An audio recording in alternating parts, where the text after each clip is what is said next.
Wana Hotnariba Loumi Singda Namthak Toubibagi Mahutta Afaba Thabak Touraga Punna Hingmin Nanaba Thabak TOUSI HAINA MANIPUR LEINGAK HORTICULTURE and Soil Conservation के Director DEBADUTTA SHARMA FONGDORAKLI Wafamasi AMPFA Lausal KAPFA Laluf Loyaluf Department of Agriculture Government of Manipur Kau Imphal ICAR Manipur Center Department of Horticulture and Soil Conservation Amadi KVK Imphal West Punna Naduna launch of Agri Model Farm through scientific cultivated adoption covering 50 hectare Haibahiram da Pangtukiba Thoramda Fongdokibani Tanoku Nairangbum da Pangtukiba Thoramadida Department of Agriculture Government of Manipurgi Director Peter Salam Horticulture and Soil Conservation के Director के Devdutt Sharma Regional Center ICAR Manipur Center Lamphel Part के Head Dr.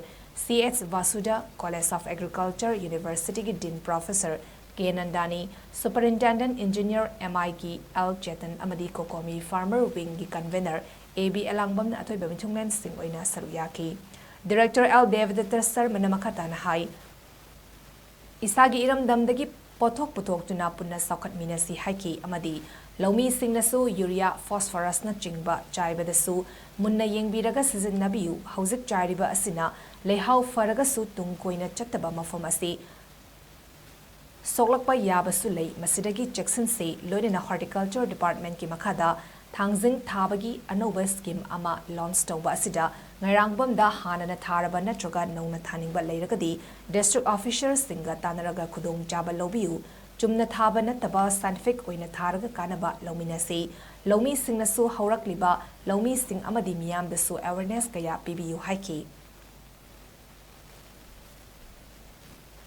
singsi masi biomasi tangrobone Simaksi paisa ontok pa yaba pone. Masi kan bahubudagi scientific chang bahor kadoy.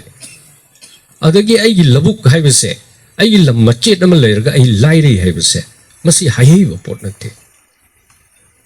Lamachet sida ay karito gudagi hay ba planning se niyom chum na toba lawa yaba mating se sarkar gi natragana private ki institution singdagi loba guideline loba support loba masi scientific that sanction bagi khong thang ho rabane now scientific higher quality si akona darkar lai doisi hojiki panbiramba sit pi gai pi ga hogdri ke kandoi no haiba pandri ke kandoi no haiba toina he agriculture madi horticulture masidai da he thok pa hai tai masi akoina di natti sengdok cha ni masi awa hojiki du akoina natte akoina togen to natte sometimes supplier natraga pibi riba mi sing to genuine way da ba soiba yawe boisu Masung soirok matam da mayam sing si issue labor. A coin of quite a kijabadi kainoeda. Farmers is the full promise torga. Masi soil horga palgan of pesha fangdurinica hijelaga. Uzu oro do pot on piradi. Madung show party an issue later in a country. Madura Koyakina, Masiki Tabaksimati, Towi, Towu somewhere system da Asoyangam Yauba, Natraga somewhere supply system do they do the Kariuma Soiva Yawaisti, Madudi Barkmarti Yawam Yai, Hidevasi, Okoi, Yaw the Novasu, a Koitung the Hotnazage, Hivasi, Mayam among the Shendokzage. Anisubada soil testing Hivase, Masi Yam Tangai for the Potama.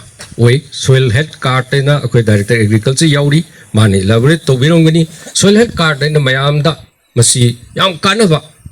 I soil see Masamu Campari. Masi the yauri potassium the phosphorus cam yawi. Masi kando kan the phosphorus to neum sumna hapa, potass to neum sumna hapa, suma positonava. Soil health card key, Sigumba, Choba, initiative masu, activities of masu, agriculture department na, Toduna lady vani. Masigi kudong sabasi lobio, soil health card, natraga aigi soil health, natraga mapam model farms ki soil health si kangdana. Akoina Urea pangchai chaisan ba natraga diamond pangchai chaisan ba potash pangchai chaisan ba targadi in the years to come